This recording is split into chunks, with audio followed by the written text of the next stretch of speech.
Hello, this is Pramod, and once again I am with you as usual. Each and every day I bring some new topics. So today's topic is eye flu.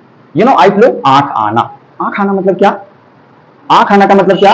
Eye flu होना. Eye flu होने का मतलब ये है कि अगर आपके आंखों से पानी आता है, या आपका आंख गुलाबी रंग का हो गया है, या आपके आंखों में इचिंग होती है मतलब खुजली होती है, या आपके आंखों में स्टिचिंग होती है मतलब ये कि जैसे आंख खुलता नहीं है, चिपचिपा सा चीज आंखों के अंदर जम जाता है, तो समझ लीजिए कि ये आई फ्लू का लक्षण है. I mean all these types of thing, okay, if I would say in English, okay, so it having, I mean the symptoms of this flu is, okay, redness, the blue, okay, the eyes having redness. Okay, next we have the swelling. In the eye there is a swelling takes place also when you will rub lot of time, you know, that many of the time then you would see that the eyes become swelled. Okay, next itching, there is a itching means खुजली, itching means just like खुजली. Okay, so आंखों के अंदर भी खुजली शुरू हो जाता है अगर ये इंफेक्शन है तो.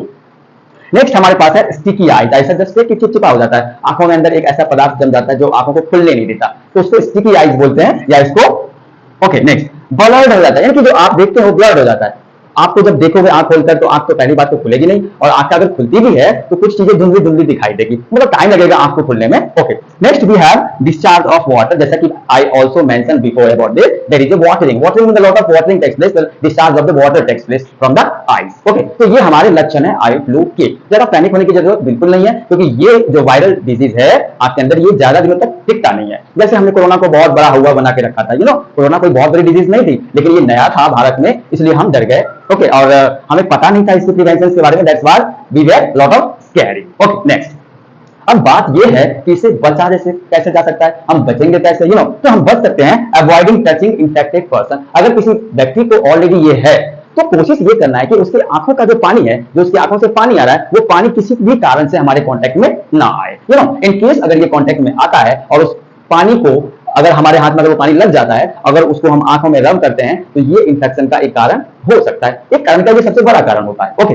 दूसरा हमारा अवॉइड टॉवेल और हैंकीज. अगर आपके पास तौलिया है तो अपना सेल्फ तौलिया रखिए, खुद का तौलिया रखिए, या खुद का जो है हैंकी रखिए या रुमाल रखिए, कोई भी चीजें जिससे आप अपने हाथ या मुंह को पोंछते हैं वो खुद का होना चाहिए. ओके, किसी दूसरे का यूज नहीं करना है. ओके, नेक्स्ट वी हैव कि keep surroundings clean and dust free, मतलब आसपास की जो चीजें हैं वो डस्ट फ्री और क्लीन होना चाहिए, एकदम क्लीन होना चाहिए. जैसा कि कोरोना वायरस में भी इस तरह के प्रिवेंशन थे कि as much you can you know the clean of your surroundings, तो इसके जो इन्फेक्शन से खतरे होते हैं वो कम हो जाते हैं. तो ओवरऑल ये कोई बड़ी डिजीज नहीं है, ये बहुत कॉमन डिजीज है. इसका जो लाइफ स्पैन है वो बहुत मैक्सिमम अगर इसका लाइफ स्पैन जाता है तो वो 1 सप्ताह या 10 दिन तक जाता है, उससे ज्यादा बिल्कुल नहीं जाएगा. और इसमें पैनिक होने की जरूरत नहीं है. आप सन ग्लासेज यूज कीजिए या ऐसा ग्लासेज जो ऐसा नहीं है कि हम ग्लास पहनेंगे तो हमें ये वायरस अटैक नहीं करेगा. उसका रीजन ये है, हम इसलिए पहनते हैं, यू नो, कि ये ग्लास पहनने से डायरेक्ट अगर हवा का कोई कांटेक्ट आता है या डस्ट आता है तो हमारे आंखों में ना जाए. ऐसा नहीं है कि हम ब्लैक ग्लास पहनते हैं या ब्लैक चश्मा पहनते हैं तो इससे ये वायरस जो है वो हमें अटैक नहीं करेगा, ऐसा बिल्कुल नहीं है. बस ये है कि हमारे ऊपर जो लाइट आती है, जो प्रकाश की किरणें आती है, वो डायरेक्ट आंखों पे ना जाए, इसलिए हम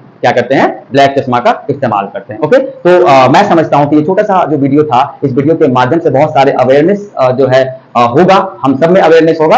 और एक बार फिर मैं कहता हूं कि बायोलॉजिकल टर्म में इसको कहते हैं कंजंक्टिवाइटिस. Okay, conjunctivitis. अगर ज्यादा जरूरत हो मेडिसिन का, क्योंकि मैं डॉक्टर तो हूं नहीं, लेकिन अगर आपको जरूरत हो मेडिसिन का तो आप मेडिसिन ले सकते हैं.